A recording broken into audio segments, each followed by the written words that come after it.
mau tanya, mengapa presiden di Indonesia cuma satu, padahal Indonesia sangat luas. Ya terang gitu. Mau tanya begitu. Karena siapa kamu tanya begitu? Sama yang suruh soalnya.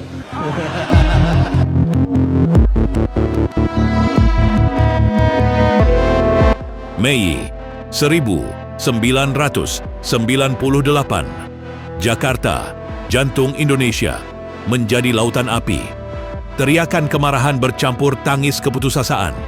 Gedung-gedung runtuh, nyawa-nyawa melayang, dan harapan bangsa diuji. Di tengah kekacauan, seorang pria yang memimpin Indonesia selama 32 tahun menghadapi akhir kekuasaannya. Soeharto, sang bapak pembangunan, penguasa Orde Baru, berdiri di ambang kehancuran. Ini bukan sekadar kisah jatuhnya seorang pemimpin. Ini adalah cerita tentang rakyat yang bangkit, tentang darah yang tertumpah, dan tentang api reformasi yang mengubah sejarah. Ini adalah kisah jatuhnya Soeharto.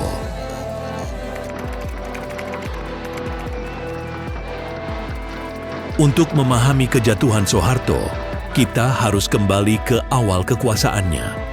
Pada 1965, Indonesia terpuruk dalam kekacauan.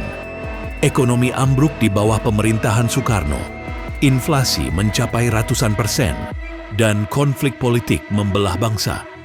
Tragedi Gestapo, kudeta gagal yang dikaitkan dengan PKI pada 30 September 1965 menjadi titik balik. Soeharto, seorang jenderal berdarah Jawa dari desa Kemusuk, Yogyakarta, muncul sebagai penyelamat. Dengan surat perintah 11 Maret 1966 atau Super Semar, ia mengambil alih kendali dari Soekarno, menjanjikan ketertiban di tengah badai. Di bawah Orde Baru, Soeharto membawa Indonesia ke era baru. Jalan raya menghubungkan pulau-pulau, bendungan mengairi sawah, dan sekolah-sekolah menjamur di pelosok. Pada 1984, Indonesia mencapai swasembada pangan, sebuah prestasi monumental yang membuat Soeharto dianugerahi medali Ceres oleh FAO. Ekonomi tumbuh rata-rata 7% per tahun pada 1980-an, didorong investasi asing dan kebijakan pro-pasar. Bagi jutaan rakyat, Soeharto adalah simbol stabilitas, seorang bapa yang mengantarkan kemakmuran setelah dekade kekacauan. Namun, di balik kilau pembangunan, bayang-bayang gelap mulai terbentuk. Kebebasan pers dibungkam, partai politik diikat ketat, dan ribuan orang ditahan tanpa pengadilan, terutama mereka yang dituduh terkait PKI dalam pembersihan berdarah 1965 sampai 1966. Korupsi merajalela, terutama di lingkaran keluarga Cendana, istri Soeharto, Siti Hartinah, dan anak-anaknya seperti Tutut dan Tommy menguasai bisnis strategis, dari telekomunikasi hingga minyak. Ketimpangan sosial membesar dan suara oposisi diredam dengan tangan besi.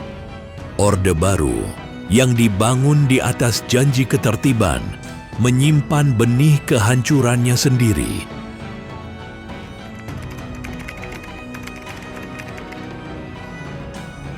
Pada Juli 1997, badai ekonomi melanda Asia. Krisis moneter yang dimulai di Thailand menyebar seperti api. Indonesia menjadi salah satu korban terparah. Nilai rupiah runtuh dari 2.400 menjadi lebih dari 17.000 per dolar AS dalam hitungan bulan. Harga beras, minyak goreng, dan bahan bakar melonjak tak terkendali. Di pasar-pasar, ibu-ibu menangis karena tak mampu membeli kebutuhan pokok. Di kota-kota, jutaan pekerja kehilangan pekerjaan Akibat perusahaan bangkrut, di desa-desa, petani menatap hasil panen yang tak lagi bernilai. Indonesia yang pernah bangga dengan swasembada pangannya, kini berlutut di hadapan krisis. Soeharto, yang selama 3 dekade dianggap sebagai penyelamat ekonomi, kini menghadapi ujian terbesar. Ia beralih ke Dana Moneter Internasional, IMF, untuk meminta bantuan.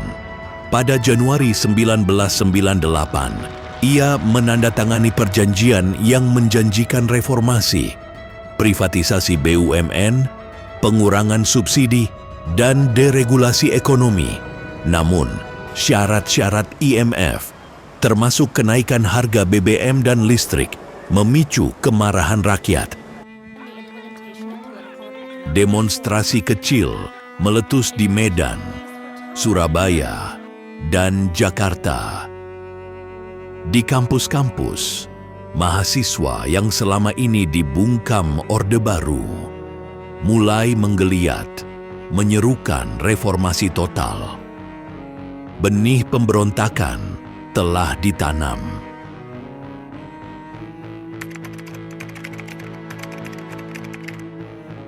Pada awal 1998, kampus-kampus Indonesia berubah menjadi medan perlawanan. Mahasiswa, generasi muda yang haus kebebasan, menjadi ujung tombak gerakan reformasi. Mereka menuntut 3 hal besar: pengunduran diri Soeharto, penghentian korupsi, dan demokrasi sejati. Dari Medan hingga Makassar, dari Yogyakarta hingga Jakarta, spanduk-spanduk bertuliskan reformasi dikibarkan. Orasi bergema di halaman universitas, pamflet disebar di jalanan, dan nyanyian perjuangan menggema. Di Universitas Trisakti, Jakarta, demonstrasi pada 12 Mei 1998 menjadi puncak perlawanan dan awal dari tragedi yang mengguncang bangsa. Pada sore yang kelam itu, ribuan mahasiswa Trisakti berkumpul di kampus mereka. Mereka bernyanyi, berorasi, dan menyerukan perubahan dengan penuh semangat. Tapi, tanpa peringatan, pasukan keamanan melepaskan tembakan. Gas air mata memenuhi udara, menciptakan kepanikan. Peluru tajam menghujani kerumunan. 4 mahasiswa, Elang Mulia Lesmana, Heri Hartanto, Hafidin Royan, dan Hendriawan Siim, jatuh tersungkur di trotoar. Darah mereka mengalir di aspal. Indonesia terhenyak.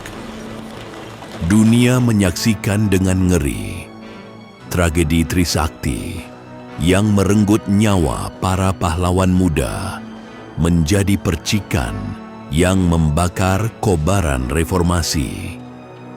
Kematian 4 mahasiswa itu mengguncang nurani bangsa. Di seluruh Indonesia, kemarahan terhadap Soeharto membesar. Mahasiswa, buruh, dan rakyat kecil bersatu dalam satu suara. Soeharto harus turun. Jakarta menjadi pusat badai, dan apa yang terjadi selanjutnya akan menjadi salah satu noda terkelam dalam sejarah Indonesia. Pada 13 hingga 15 Mei 1998, Jakarta menjadi lautan api. Tragedi Trisakti memicu kerusuhan yang tak terkendali. Toko-toko dibakar, mobil-mobil dirusak, dan kekerasan menyebar ke seluruh penjuru ibu kota. Yang paling tragis, warga keturunan Tionghoa menjadi sasaran kemarahan yang salah arah. Ratusan toko, rumah, dan bisnis mereka dihancurkan. Lebih dari 1.200 jiwa melayang. Banyak di antaranya terjebak di gedung-gedung yang sengaja dibakar, seperti di Mall Klender dan Plaza Glodok. Kekerasan terhadap perempuan Tionghoa yang terdokumentasi dalam laporan organisasi HAM menjadi luka mendalam yang masih menghantui bangsa hingga kini. Di tengah kekacauan, muncul pertanyaan besar. Apakah kerusuhan ini spontan atau ada tangan-tangan tak terlihat yang mengobarkannya. Laporan investigasi, termasuk yang dirilis pada tahun-tahun setelahnya, menunjukkan kemungkinan keterlibatan elit militer atau politik untuk menciptakan ketidakstabilan, mungkin untuk mempertahankan kekuasaan atau mengalihkan perhatian. Hingga 2025, kebenaran penuh tentang dalang kerusuhan Mei 1998 tetap menjadi misteri yang belum terpecahkan. Yang jelas, rakyat Indonesia membayar harga mahal, nyawa, harta, dan kemanusiaan. Di Istana Merdeka, Soeharto menyaksikan keruntuhan rezimnya. Sekutu lamanya di militer, termasuk beberapa jenderal senior, mulai menjaga jarak. Golkar, mesin politik Orde Baru, mulai retak. Dunia internasional, yang pernah memuji Soeharto sebagai sekutu perang dingin, kini menyerukan reformasi. Pria yang pernah tak tersentuh itu kini terpojok, ditinggalkan oleh waktu dan rakyatnya sendiri. Pada 18 Mei 1998, pemberontakan rakyat mencapai puncaknya. Ribuan mahasiswa menduduki gedung DPR MPR di Senayan, menjadikannya simbol perlawanan. Mereka tidur di lantai gedung, menyanyikan lagu-lagu kebangsaan, dan menuntut pengunduran diri Soeharto dengan penuh semangat. Di luar gedung, rakyat kecil bergabung, membawa spanduk dan harapan akan Indonesia yang lebih adil. Tekanan membesar dari segala penjuru. Bahkan Harmoko, Ketua DPR, dan sekutu setia Soeharto secara mengejutkan meminta Presiden mundur pada 18 Mei, sebuah pengkhianatan yang mengguncang istana. Soeharto, yang kini berusia 76 tahun, tampak lelah dan terisolasi.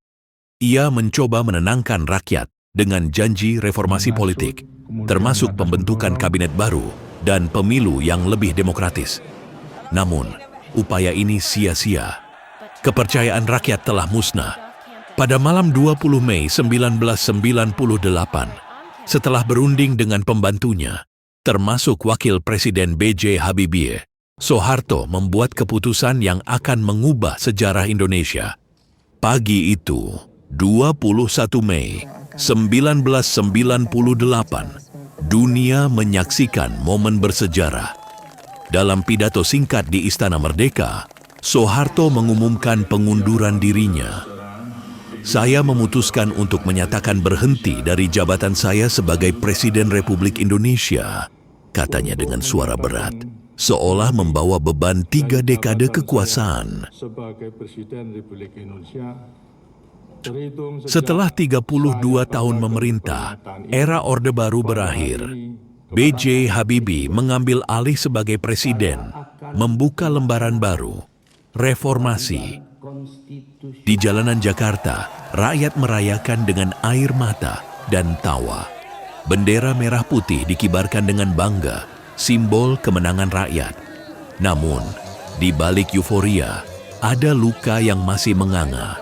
Korban Trisakti, korban kerusuhan Mei, dan trauma bangsa yang tak akan sembuh dalam semalam. Soeharto meninggalkan dunia pada 27 Januari 2008, tetapi warisannya tetap menjadi perdebatan sengit hingga 2025. Bagi sebagian, ia adalah arsitek pembangunan yang mengangkat Indonesia dari jurang kemiskinan. Jalan tol, bendungan, dan swasembada pangan menjadi bukti keberhasilannya. Tragedi Mei 1998 menjadi pengingat pahit bahwa kekuasaan yang dibangun di atas ketidakadilan tidak akan bertahan. Hingga 2025, laporan resmi tentang kerusuhan Mei seperti yang diterbitkan oleh Tim Gabungan Pencari Fakta, TGPF, pada 1998 belum sepenuhnya mengungkap dalang di balik kekerasan. Kasus-kasus pelanggaran HAM era Orde Baru, termasuk kekerasan terhadap warga Tionghoa, masih menunggu keadilan. Jatuhnya Soeharto bukan sekadar akhir sebuah rezim. Ini adalah kisah tentang keberanian rakyat, mahasiswa yang mempertaruhkan nyawa, ibu-ibu yang bertahan di tengah krisis, dan warga biasa yang bermimpi tentang Indonesia yang lebih adil. Mei 1998 mengajarkan kita bahwa kekuasaan, betapapun kuatnya, tidak abadi. Namun, ia juga mengingatkan kita bahwa perubahan datang dengan harga mahal. Hari ini, di tahun 2025, Indonesia berdiri di persimpangan. Reformasi telah membawa kita jauh dengan demokrasi yang lebih terbuka dan kebebasan yang lebih luas. Namun, luka masa lalu dari Trisakti hingga Glodok mengingatkan kita untuk tetap waspada. Perjuangan untuk keadilan, kesetaraan, dan kebenaran belum selesai. Mari kita kenang mereka yang telah berkorban dan jadikan api reformasi sebagai cahaya untuk masa depan. Ini adalah kisah Indonesia, kisah kita semua,